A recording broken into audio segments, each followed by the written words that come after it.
ठळक घडामोडी पाहण्यासाठी सबस्क्राईब करा आपल्या UTV मराठी वृत्तवाहिनीला. बेल आयकॉन दाबा आणि पहा आमचे व्हिडिओ सर्वात आधी आपल्या मोबाईल स्क्रीनवर. गुप्ता जी, आप पर विटरवाड़ी पुलिस स्टेशन के अंतर्गत मामला दर्ज किया है, क्या है पूरा मामला? सर, मुझे परसों फ़ोन आया पत्रकार का ही कि आपके ऊपर गुनाह दाखिल किया है। तो पत्रकार के द्वारा ही मुझे पता चला।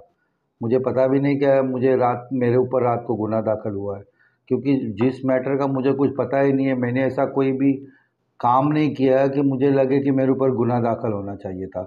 लेकिन ये क्या किया है, लोग ने झूठा गुनाह दाखिल किया रात को मेरे ऊपर। एफआईआर जो लिया गया है वो ट्रेसपास का लिया गया है। जो प्रॉपर्टी का मैं जो पे करता हूँ भाड़ा, कोर्ट में पे करता हूँ हर महीना, आपको हमने डीडी का प्रूफ दिया है। और वो जगह पे ऑलरेडी मुकेश वाधवा के ऊपर ट्रेसपास का केस 2022 में हो चुका है। वही जगह का मेरे ऊपर कैसे ट्रेसपास पुलिस ने किया? कहीं ना कहीं पुलिस को इंक्वायरी करनी चाहिए था, मेरे से पेपर लेना चाहिए था। और मैंने सारा paper already Vitthalwadi police station को दे चुका हूँ। तो ये मेरे ऊपर पूरा जो झूठा केस लगा है, एकदम कोई निराधार, उसका कोई भी वो सबूत उनके पास नहीं है कि मैंने ये गुनाह किया है। झूठा केस लगाने का इसके पीछे कौन है? और मतलब इसमें मुकेश वाधवा है, लेकिन उसको शय जो है, उसको जो ताकत मिल रही है वो हमारे कुमार एलानी जी उसको करवा रहे हैं। उसको ज़बरदस्ती मेरे ऊपर हैरेसमेंट करना है, पुलिस का दबाव डालना है, कहीं ना कहीं मुझे डैमेज करने की कोशिश हो रही है। अंदर या मतलब पुलिस स्टेशन में आए थे कि उनका फोन आया था आपके ऊपर? नहीं, देखिए, अभी मैं ये तो नहीं बोल सकता हूँ क्योंकि मैं उस वक्त पे नहीं था। लेकिन अगर ऊपर से प्रेशर नहीं रहा होता तो आप मेरे को बताइए, बिना सबूत का गुनाह कैसे दाखिल हो गया? पुलिस मेरे ऊपर जो गुनाह कितनी कलम लगाती है। मैं चाकू मारा, आपको लग रहा है मैं शहर में चाकू लेके घूमता होगा? और वो लोग ने जाके झूठा प्राइवेट हॉस्पिटल से वो लेके आए, खोटा मेडिकल लगा दिया। मैं जो जगह पे हूँ ने, जो जगह का टाइम दिया गया वो उस टाइम पे मैं देवेश मिश्रा के घर पे था। गणपति का उनका विसर्जन का तैयारी चल रही थी, मैं आरती में था, उनके साथ बैठ के चाय पिया। और वो टाइम यहाँ पे दिखा रहा है कि मैं उसको चाकू मार रहा हूँ। कहीं ना कहीं सर ये खोटा है ना।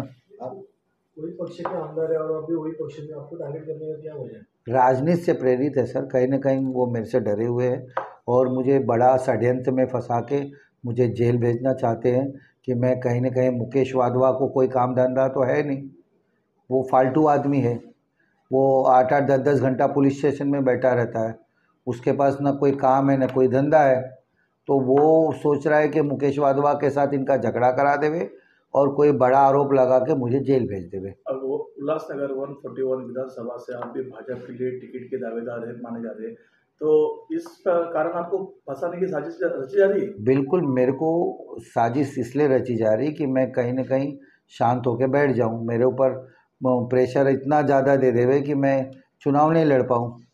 लेकिन आपके ऑफिस के ऊपर नीले झंडे लगाए गए थे, वो कौन लगाए थे, उससे क्या प्रॉब्लम है? वो जो नीले झंडे लगाए हैं उसमें भगवान बालेराव का फ़ोटो है। आरपीआई का झंडा प्राइवेट जगह पे घुस के उल्लासनगर के अंदर किसी के फैक्ट्री में घुसना, उसको गाली देना, वर्कर को गाली देना और वहाँ का सीसी फुटेज तोड़ना और झंडे लगा देना, ये तो बहुत बड़ा निंदा का विषय है। अगर व्यापारियों के साथ इस तरह सलूक किया जाएगा कि किसी भी फैक्ट्री में घुस के आप झंडे लगा दोगे, झंडे लगाने से आपकी फैक्ट्री हो जाएगी क्या? एक जगह पे कुमार एलानी जी डीसीपी के स्टैंड ऑफ मीटिंग में बोलते हैं कि उल्लासनगर में व्यापार बढ़ रहा है और इस तरीके से एक व्यापारी को परेशान करने के लिए वो सपोर्ट कर रहे हैं, तो इसके ऊपर आपका क्या कहना है? सर, आज उल्लासनगर में मेरे पास 500 आदमी लोग, उल्लासनगर के लोग काम करते हैं। अगर मुझे हैरेसमेंट किया जाएगा, इस तरह से झूठे गुनाह किया जाएगा, तो मैं कहीं ना कहीं अपना बिजनेस लेके दूसरी जगह चली जाऊंगा। मैं चाहे मुरबाड चला जाऊंगा, भिवंडी चला जाऊंगा या मैं अदर कहीं पे चला जाऊंगा, तो व्यापार बढ़ेगा नहीं, व्यापार कम होगा। आज 500 लोग उल्लासनगर के लोग काम कर रहे हैं, मेरे पास टोटल 1500-1700 वर्कर्स काम कर रहे हैं। मैं रोज़गार दे रहा हूं लोगों को। कहीं ना कहीं महिलाओं को हम सिखा के उनको सिलाई सिखाते हैं। तो ये कहीं ना कहीं व्यापारियों के लिए बहुत बड़ी दुखद घटना है। इससे बहुत सारे व्यापारी को डर होगा। और ये जो डर का माहौल कि जो आरपीआई का झंडा लगा दिया वो और गाली दे रहे, ये तो बहुत, इसकी तो जांच होनी चाहिए और हाई लेवल पे जांच होनी चाहिए कि मैं टैक्स पेयर आदमी हूँ, मैं इनकम टैक्स पेयर आदमी हूँ, जीएसटी भरता हूँ, हर एक जो गवर्नमेंट का रूल्स है फॉलो कर रहा हूँ। तो मतलब कहीं ना कहीं मैं बिजनेस नहीं कर पाऊँ, डर के शहर से भाग जाऊँ, इस तरह का षड्यंत्र रचा जा रहा है, मेरे साथ दादागिरी करके घुस रहा है। अगर इसके ऊपर जांच नहीं हुई तो ये व्यापारियों के लिए बहुत गंभीर विषय है। कुछ दिन पहले भाजपा आमदार कुमार इलानी जी और आपकी जवाहर होटल में एक बैठक हुई थी, वो क्या मामला था? बैठक इसलिए हुई थी कि मैंने बोला कि अगर हिंदी भाषी भवन आप नहीं दोगे तो मैं इस्तीफा दे दूंगा। तो उन्होंने प्रशांत पाटिल को मेरे पास भेजा और बोला कि आपका मान्य जो है हम देने को तैयार है। मुझे आमदार साहब ने भेजा है, आप जवाहर होटल में आइए 8 बजे, वहाँ पे आमदार साहब आपको से मैं मीटिंग कराता हूँ। तो मुझे पता नहीं था, मैं आमदार साहब से मिलने के लिए जवाहर होटल में गया, वहाँ पे प्रदीप रामचंदानी जी थे, ये कुमार इलानी जी थे, मैं थे। तो उन्होंने मुझसे यही बोला कि आपको मैं 15 दिन के अंदर, जो राइटिंग में लिख के दिया, मेरे लेटर पैड पे उन्होंने साइन किया है कि 15 दिन में आपको कमला नेहरू नगर में आपको मैं हिंदी भाषी भवन 50 लाख रुपए निधि मेरे पास पड़ा है, आप वो यूज़ करिए और मैं नारियल तोड़ता हूँ और वहाँ पे तुरंत काम चालू करता हूँ। इस विषय पे मेरी जवाहर होटल में चर्चा हुई थी, लेकिन उन्होंने तो गलत अफवाह कर दिया कि मेरी सेटिंग हो गई और मैं अभी आमदार का चुनाव में कोई मेरा रोल नहीं है। ऐसा कोई बात नहीं थी, मैं हिंदी भाषी भवन के लिए मीटिंग करने के लिए गया था। ये जो आपने अभी बताया कि जो नीले झंडे लगे हुए उसके ऊपर भगवान बालेराव जी का फोटो है। भगवान बालेराव जी ने लास्ट ईयर भी कुमार इलानी के खिलाफ इलेक्शन लड़ा था और उन्होंने इलेक्शन लड़ा इसलिए कालानी के वोट करके कट होके कुमार इलानी जी जीत के आए। तो उनका ऐसा लग रहा है कि आपको मिली भगत है दोनों की। देखिए, अभी तो पुलिस जांच करेगी ना, नीले झंडे जो लगाए हैं किसके आदमी थे, क्यों लगाए, पुलिस को सीसी फुटेज दिया है। जब वो आदमी को पकड़ेंगे तो आदमी खुद ही बताएगा ना मुझे कौन भेजा यहाँ पे, उसका नाम सामने आ जाएगा।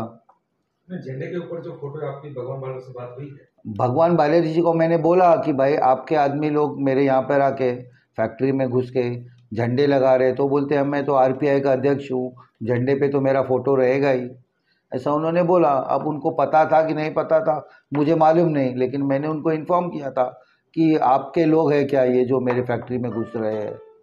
कल की घटना को लेकर आपने विट्रोवाड़ी पुलिस स्टेशन में जो झंडे का मामला था, झंडा लगाया गया था, उस मामले में लेकर आपने पुलिस स्टेशन में कुछ शिकायत दर्ज की है?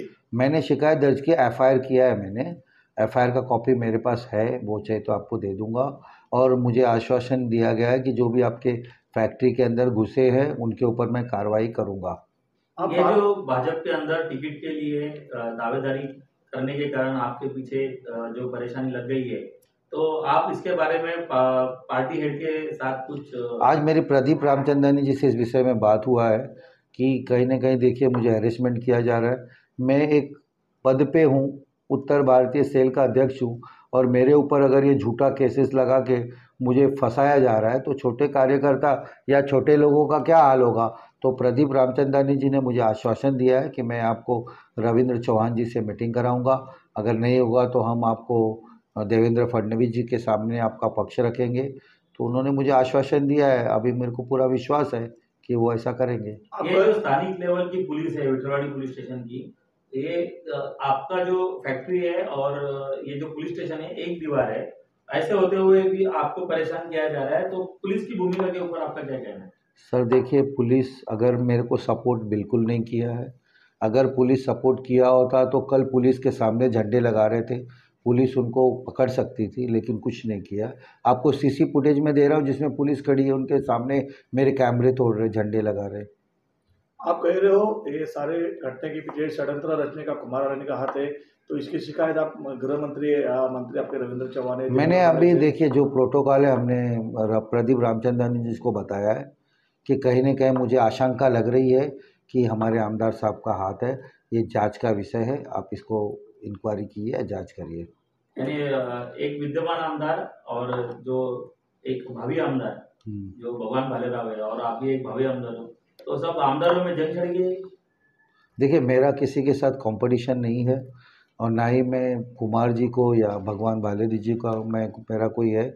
मेरा जो काम है सेवा का काम है, मैं शहर में जो सेवा कर रहा हूँ उसके आधार पे मैं चुनाव लड़ने की तैयारी कर रहा हूँ। कौन क्या कर रहा है उससे मतलब नहीं है, और मैं ये चुनाव 141 विधानसभा से लड़ूंगा। उत्तर भारतीय भवन को लेकर कई बात सामने आ रही थी, आपने कहा था उत्तर भारतीय भवन बनना चाहिए, आमदार जी ने कहा था जल्दी बना के दूंगा, उसमें सच्चाई क्या है? जो एक नहीं, अभी वो आमदार साहब विफल हो गए, उनका कोई जवाब नहीं आ रहा है और वो हिंदी भाषी भवन वो देंगे ही नहीं। ये सिर्फ उत्तर भारतीयों को लॉलीपॉप दे रहे, ये सिर्फ हम लोग को बेवकूफ़ बना रहे, सिर्फ उत्तर भारतीयों को ये वापर रहे हैं। ये न कोई हिंदी भाषी भवन देने वाले हैं, न कोई हमको जगह देने वाले हैं, ये सिर्फ हमको लॉलीपॉप देने वाले हैं। जिस विवादित जगह पे आपका कारखाना है वो कितने सालों से है? मैं सर वहाँ पे पिछले 36 महीने से बैठा हूँ, 3 साल से। ये 36 महीने के बीच में आपने ये जगह किसे भाड़े पे ली थी और उसके बीच में क्या क्या हुआ है? मैं प्लॉट नंबर 59 का जो पहले भाड़े पे लिया था वो हमारे जो उधर के ओनर थे अनिल एच वाधवा, उनसे लिया था। फिर 6 या 7 महीने के बाद मुकेश वाधवा मेरे पास आया और बोला कि आप कुछ पोर्शन मेरे से भी लीजिए रेंट पे। तो मुझे जगह की आवश्यकता थी, मैंने 800 स्क्वायर फुट उनसे जगह लिया। लेकिन वो जगह जब मुझे मालूम पड़ा, हमारा उनका कोई बात के लिए विवाद हुआ, मुझे मालूम पड़ा कि ये जगह फ्रॉड है, ये प्लॉट नंबर 39 का एग्रीमेंट बनाता है और मुझे प्लॉट नंबर 59 पे बिठाता है। तब मेरा उनका बात हुआ कि भाई आपने मेरे साथ गलत करके पैसा लिया है। मैंने उसका 156 का जो 420 का केस इधर कोर्ट में डाला हुआ है। 21 तारीख को उसका सुनवाई है कि जो उन्होंने मेरे को बेवकूफ़ बना के 2 साल से भाड़ा लिया है, वो कहीं ना कहीं इन्होंने मेरे साथ चीट किया है। उसका मैं ऑलरेडी कोर्ट में डाल दिया है। ये 21 तारीख को जो रिजल्ट है उस 21 तारीख तक आपकी और उनकी सेटलमेंट हो और कोर्ट में मामला खत्म हो, इसके लिए मुकेश वाधवा जी कोशिश कर रहे हैं। नहीं, मुकेश वाधवा तो सिर्फ दादागिरी कर रहा है, गुंडों लोगों को वापर रहा है और पुलिस को वापर रहा है, पुलिस से मेरे ऊपर झूठा केस करवा रहा है ताकि मैं डर के भाग जाऊं। आज सारी घटना को लेकर आपने पत्र परिषद रखी थी, मगर इस पत्र परिषद में एक ही बीजेपी के कोई पदाधिकारी नजर नहीं आए। नहीं सर, जो उत्तर भारतीय सेल के थे बहुत सारे पदाधिकारी, महासचिव थे, रुद्रमणि हमारे एडवोकेट पांडे जी थे, कम से कम 8 से 10 लोग थे, महिलाएं थी बहुत सारी। पुलिस प्रशासन से आप किस तरह से न्याय की मांग कर रहे हो? मैं पुलिस प्रशासन से न्याय की मांग कर रहा हूं कि आप जो सच्चाई है उसका आप पूरी तरह से इंक्वायरी कीजिए। अगर मैं गलत हूं तो आप मुझे सज़ा दीजिए। अगर मुकेश वाधवा गलत है, मेरे ऊपर झूठा कंप्लेंट करवा रहा है, तो मुकेश वाधवा को जल्द से जल्द गिरफ्तार करनी चाहिए। आप पुलिस से न्याय की मांग नहीं कर रहे हो, लेकिन न्याय नहीं मिलता है तो क्या करोगे? सर, जिस तरह से कल मेरे प्रॉपर्टी के अंदर गुंडे लोग घुस के और डैमेज किया है, अगर पुलिस ने उस पर ऊपर एक्शन नहीं लिया तो मैं ये अगर कारखाना बंद कर दूंगा तो उल्लासनगर से कम 1500 लोगों बेरोजगार हो जाएंगे। मैं फैक्ट्री लेके कहीं और चला जाऊंगा क्योंकि मेरे वर्कर बहुत बुरी तरह से डर चुके हैं। अगर पुलिस ने न्याय नहीं दिया, उन आरोपियों को पकड़कर सजा नहीं दिया, तो मेरे सारे वर्कर लोग बेकार हो जाएंगे और कहीं ना कहीं जाके ये विट्ठलवाड़ी पुलिस स्टेशन में धरना देंगे, क्योंकि आज एक परिवार से 4 परिवार चलता है। मैं क्या है, मैं तो फैक्ट्री लेके कहीं भी जाके काम कर सकता हूँ, लेकिन यहाँ पे जो कामगार लोग हैं उनका क्या होगा? और मैं इतना डर के माहौल में मैं बैठना नहीं चाहता हूँ, क्योंकि कल के घटना के वजह से मुझे जो डर लगा है, मेरे वर्करों को डर लगा है, कहीं ना कहीं ये व्यापारियों के लिए बहुत बड़ा गुंडा राज का खतरे का एक संकेत है। ठळक घडामोडी पाहण्यासाठी सबस्क्राईब करा आपल्या UTV मराठी वृत्तवाहिनीला, बेल आयकॉन दाबा आणि पहा आमचे व्हिडिओ सर्वात आधी आपल्या मोबाईल स्क्रीनवर।